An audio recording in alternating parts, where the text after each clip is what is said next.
So, as many of you know, the compensation committee has been looking into our salary schedule and doing a market analysis of our salaries in comparison to the districts around us. And that has led to a larger conversation about recommendations around a new salary schedule. So, I wanted to give you a real quick overview as to what those conversations have entailed and what we have discovered about our salary schedule and what we might want to do moving forward. So the compensation committee was charged with this market study and analysis because every employee group, every few years in the district, has a market study done to compare their salaries, their pay to other districts around us. These are our comparable districts for Cherry Creek schools. They have been those comparable districts for quite some time. You try to keep them consistent so that you're continuing to compare the same kinds of structures to your own schedule. And so these are the districts that we looked at. It's important to note that we are always trying to compare apples to apples. So we are looking at only base salary compared to other base salaries based on the salary schedule that is published and available for each of these different districts. So we have other forms of additional compensation which do impact people's para earnings, as well as have an impact on the final salaries and compensation that's reported to CDE every year. That does elevate how much it is that Cherry Creek teachers make. But for right now, all we're trying to look at is the salary itself on the schedule. This is a basic market comparison just to kind of show you some of those districts and how we compare. Across the top line is two key numbers. The first one, $44,130, is our entry point at the bachelor's degree, step one into our salary schedule. And then the 102,345 is at the top end of our salary schedule, kind of the exit point at step 15. And our lane is for MA plus 75 credits or a doctoral degree. So that's the kind of two bookends of our salary schedule. And then we kind of look at those 2 points across other people's salary schedules in order to compare. So what you're going to see in those first two columns is the other starting salaries for our other districts. And the second column shows you how above or below that starting salary we are. So the red numbers show how it is that we are below the market in those particular starting salary lanes for those different districts.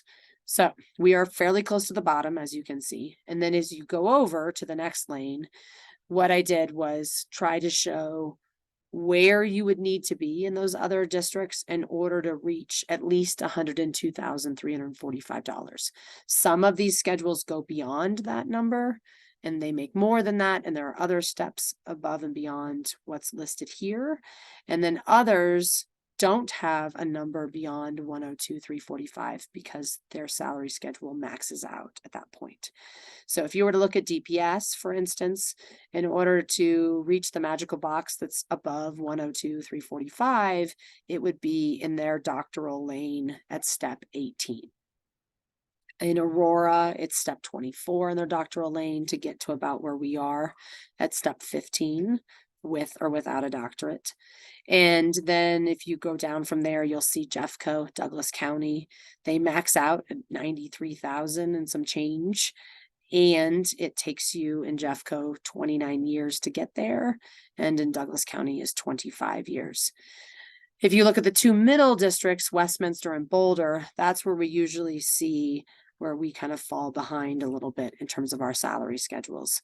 So they do have steps above and beyond $102,000, not considerably more than that. They don't have that many steps in their schedule like ours, but you'll also see that it takes fewer credits, fewer years to be able to get to that point. So that gives you a general overview of kind of where we are within the market. In terms of our market analysis, these are some of the key takeaways that I think are important for everyone to be aware of. First of all, as I already pointed out, our entry point for our bachelor's degree teachers is relatively low. When you compare it to the cost of living within the Denver metro area, it's considerably low, and it's something that we need to kind of focus on.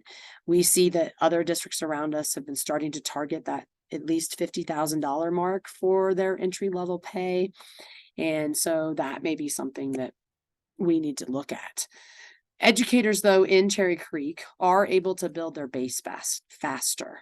So what that means is that we have a fairly compressed salary schedule, and you go from step 1 to step 15 to maxed out, which is a much quicker sort of way to travel through the salary schedule. Also takes fewer credits and means that you're going to end up with lifetime earnings that are greater. Other schedules tend to be more stretched out and have either more lanes and definitely more steps than we do in some cases. And as a result, that means that it takes them longer to kind of get to that same spot. And it means that over a lifetime, they earn less money. At the top end of our salary schedule, which includes an MA plus 75 credit lane, it's relatively competitive. Obviously, there are a couple outliers that are above us, but for the most part, we're fairly competitive because of that compression of our salary schedule. Another thing to note is that our steps are considerably larger in the Cherry Creek School District than on other salary schedules. Our steps are on average $2,800. So just to go from one step to the next, staying in your same lane can be a considerable jump. Some of you may be aware of some of those steps where you get a larger jump than others. From moving from 5 to 6, for instance, is a large jump, whereas moving from 1 to 2 may not be as big, or moving from 10 to 11, for instance. What that means is that because our steps are so large, we spend so much money on steps, granting of steps each year, that it makes it harder for us to be able to make COLAs that are larger or large enough for our maxed out educators. So that is one issue with our salary schedule. Whereas if you were to compare us to a Westminster, Westminster has a higher starting salary and a higher end salary in their salary schedule, but their steps average about $800. Well, if your steps only average $800, then what happens is you have so much more money to be able to give percentage increases on top of that, which then benefits the entire salary schedule.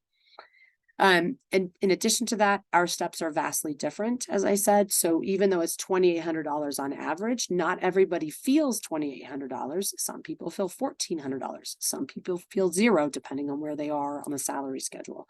So that's having an impact as well. So that when we put $6.5 million into steps, not everybody's going to feel that $6.5 million equally in the way that they would perhaps if we were to add a percentage increase to the salary schedule. Also, additional compensation is not clearly communicated in our salary schedule. We have a lot of other additional comp that doesn't exist in other districts around us, but it also does not show up on our salary schedule. So it's not transparent. It's not clearly communicated. Everyone doesn't understand what it means. And so that also has an impact on what we sort of communicate and what people understand about how we compensate teachers in our district. We have tried to alleviate some of that confusion by adding the max sal lanes, columns, rows at the bottom that show you how much money people make within max sal so that you can see it on the salary schedule. But again, that doesn't include everything. Finally, I would just point out that we have inconsistent increases for horizontal advancement. So as you progress across our schedule, when you move from one lane to the next, even though each one of those lanes might be equivalent to 15 credit hours, they're vastly different in terms of how much those 15 credit hours are worth. The BA 30 column, when you move from it to the master's degree, has always been notoriously kind of low, which I think has created a disincentive for some teachers to move from a bachelor's degree to a master's degree because it costs so much more to get that master's degree than how much you're going to be compensated. The other famous lane in our salary schedule currently that does this is the MA 60 to MA 75 lane, which only gets you about $800 more in compensation, but obviously is going to cost considerably more than that, which is why some people have chosen not to ever make that lane or have taken their time to make that lane jump. So these are just a few of the things that we have figured out about our salary schedule that have helped to inform us as we make decisions moving forward about what we want to do to re-envision the salary schedule and propose something new. And there will be further information coming out about that very, very soon.